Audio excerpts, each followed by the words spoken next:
Bom, meus amigos, vamos dar continuidade à nossa revisão, não é? Eu sei que você deve estar pensando, meu Deus, esse homem cheirou alguma coisa. Ele está falando muito rápido. Mas a ideia é essa, é uma mera revisão. É um apanhadão do que a gente estudou, tá bem? Beleza? Lembrando o seguinte, no final desse vídeo, eu vou explicar mais ou menos como vai ser a nossa prova, tá bem? Beleza, vamos lá. Espécies de trabalhador e empregado. Esse foi outro grande tema que a gente estudou. Nós vimos que o trabalhador autônomo é uma figura que se caracteriza por dois requisitos. É aquele que assume o risco da atividade e nunca terá subordinação. O exemplo típico é o advogado, médico, contador. Depois, nós vimos o trabalhador eventual. Trabalhador eventual é um pouco diferente do autônomo. É aquele que tem um trabalho fortuito, ocasional e, em decorrência disso, não terá habitualidade. Ou seja, é aquele que não tem expectativa de retorno. Fizemos uma diferenciação. Trabalhador autônomo nunca terá subordinação, mas pode ter habitualidade, enquanto que o trabalhador eventual nunca terá habitualidade, mas pode, teoricamente, ter subordinação. Depois disso, nós entramos no empregado rural. Vimos que o conceito de rural é aquele que trabalha em área rural ou prédio rústico, pelo menos pela lei, mas que a doutrina define empregado rural como aquele que trabalha em atividade rural, pondo em baile o a lei 5.889 de 73. Depois, nós vimos principalmente que os direitos do empregado rural, depois da CF de 88, foram alçados na mesma condição do urbano. Logo, os dois têm direitos trabalhistas. Entretanto, ao ver isso, nós discutimos o seguinte, que a execução de alguns direitos são diferentes. E vimos o adicional noturno. Afinal de contas, o adicional noturno do urbano funciona assim. Ele é de 20% para quem trabalha das 22 às 5. E daí eu tenho jornada reduzida se eu trabalho nesse período. Cada uma hora, no lugar de contar 60 minutos, conta 52 minutos e 30 segundos. Se eu jogar uma jornada de 8 horas, 7 horas eu vou trabalhar. Depois disso, vimos que para o empregado rural é diferente do urbano adicional noturno. Para o rural é assim, ele recebe 25% e ele faz uma jornada normal, cada uma hora, 60 minutos. Por que ele recebe 5% a mais? Porque ele não tem jornada reduzida. Lembrando o seguinte, o horário do rural noturno é diferente do urbano. O agricultor é das 21 às 5 e o pecuarista é das 20 às 4. Beleza? Tranquilo? Belezinha, belezinha. Tranquilo, tranquilo, tranquilo. Depois disso, nós fomos para empregado doméstico. Estudamos o empregado doméstico, essa figura, e nós vimos que só é empregado doméstico no Brasil quem tem 4 grandes requisitos. Primeiro, só é empregado doméstico quando o seu trabalho não gera lucro ao empregador. Logo, o empregador não tem ganhos com a sua atuação. Segundo, só trabalha para pessoa ou família. Logo, nunca vai poder ser empregado de uma empresa. Terceiro, trabalha no âmbito da residência, ou seja, em função daquela residência e de quem lá mora. E por último, tem continuidade, ou seja, pelo menos 3 dias por semana. Tem que ser mais de 2 dias por semana para ser empregado doméstico, não ser mero diarista. Vimos que hoje os direitos trabalhistas do empregado doméstico são os mesmos do empregado urbano, tendo todos os direitos da CF. Posteriormente, entramos na figura do gerente ou cargo de confiança. E esse é um tema que eu estudaria para a minha prova. Tá bem? Vamos lá. Gerente ou cargo de confiança, ele vem da seguinte situação, da necessidade do empresariado ter alguém que eles confiam dentro da empresa atuando em nome deste. Ou seja, é eu pegar um empregado e dar alguns poderes para ele agir em meu nome. Essa figura ficou conhecida como gerente ou cargo de confiança. Ou seja, eu era um empregado que tinha uma função X e eu fui alçado à condição de gerente ou cargo de confiança.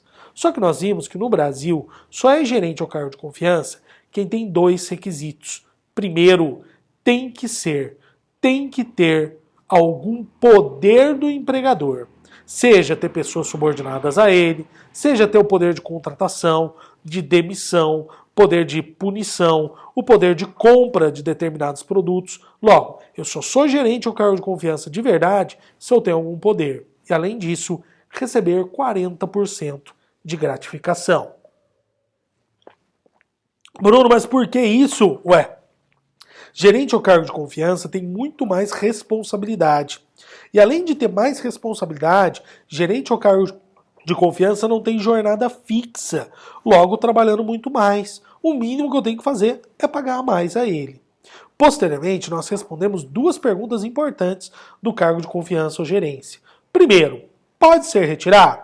Sim, a qualquer tempo, com ou sem anuência do empregado. Beleza. E segundo, eu continuo pagando? Hoje é indiscutível. Não, eu posso retirar e eu não tenho que continuar pagando. A qualquer tempo? A qualquer tempo. Com ou sem justo motivo? Com ou sem justo motivo. Beleza. Posteriormente a isso, entramos no trabalhador avulso. Vimos que o trabalhador avulso é aquele que tem uma relação piramidal ou triangular, no qual eu sou mero trabalhador, presto serviço a um sindicato ou um órgão gestor de mão de obra que oferece a minha mão de obra a um tomador.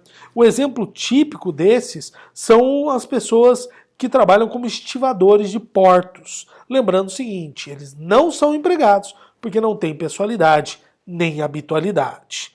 Posteriormente, entramos em mais um tema importantíssimo: empregador. Vimos que no Brasil existe uma discussão sobre a figura do empregador. Parte da doutrina fala que a legislação está correta, empregador é só a empresa, todo o resto é equiparado. Entretanto, a grande maioria da doutrina fala que não, que essa conversa que empregador é só a empresa já foi superada. Hoje é indiscutível. Empregador é toda aquela pessoa física, pessoa jurídica ou ente despersonalizado que contrata alguém para prestar serviço, tendo esse alguém os 5 requisitos da CLT. Beleza, depois disso, entramos no poder empregatício, onde a gente discutiu os 4 grandes poderes. Primeiro, poder diretivo, que é a capacidade de dar ordem e organizar a empresa, lembrando que é a ordem direta e indireta, ou seja, é a ordem de fazer algo ou de usar uma técnica. Depois vimos o poder regulamentar, que é a capacidade de criar regras de convivência e de prestação de serviço, tanto pelo contrato quanto pelo regulamento da empresa. Depois vimos o poder disciplinar, que é a capacidade de punir. Lembrando que fiz algumas observações. Eu não posso dar qualquer tipo de punição. Via de regra, a lei permite advertência, suspensão e demissão, salvo situações muito específicas, como do atleta profissional, onde tem lá a multa. Mas isso não é regra.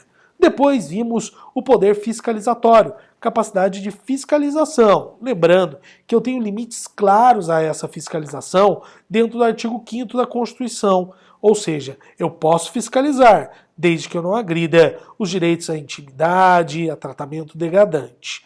Beleza, beleza, beleza. Depois adentramos no contrato de trabalho.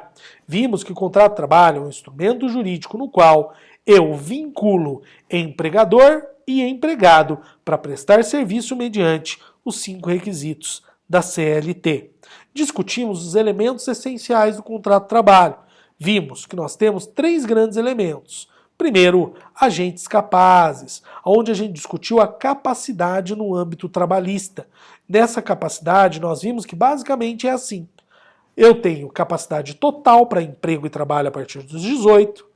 Entre 16 e 18 anos eu tenho essa capacidade relativa, porque eu não posso trabalhar em situação insalubre, perigosa ou noturna. Além disso, não posso trabalhar em local prejudicial à minha moralidade, dentre outros. Então a minha capacidade é relativa entre 16 e 18.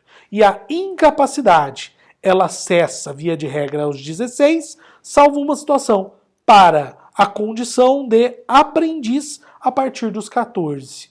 Beleza? Posteriormente a isso, vimos mais um elemento que é o objeto lícito. Discutimos a diferença entre trabalho irregular e trabalho ilícito. Me lembro que eu até falei assim a vocês, trabalho irregular é aquele contrário às leis trabalhistas. Em decorrência disso, só o empregador é punido e o empregado recebe os direitos trabalhistas. Enquanto que o trabalho ilícito é diferente. Ele se configura como crime e contravenção penal.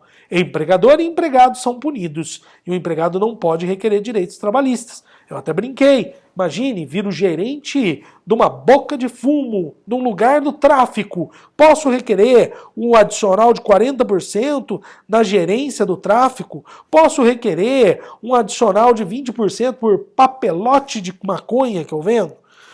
Claro que não, meus amigos. Beleza, depois entramos na forma prescrita ou não defesa em lei. Olha que legal. Nessa parte a gente discutiu o seguinte: forma prescrita ou não defesa em lei.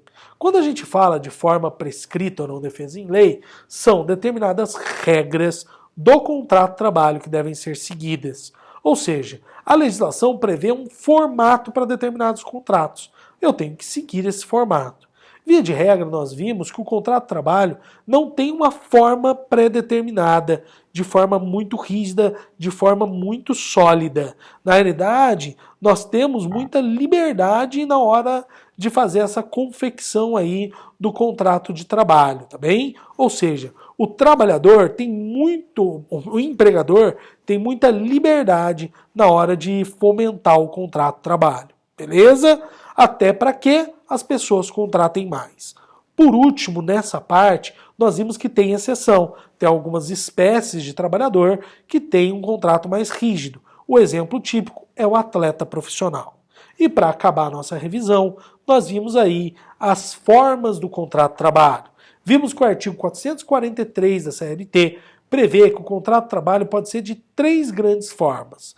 Primeiro, tácito ou expresso, ou seja, o contrato de trabalho, no tocante à vontade das partes, pode ser algo que eu declino abertamente, expresso, ou tácito, que eu vou presumir. Lembra do meu exemplo? O sujeitinho que passava na porta da minha loja toda semana perguntando se tinha algo para fazer, e eu fui deixando ele fazer até a hora que virou o vínculo? É um exemplo de tácito. Depois, verbal ou por escrito.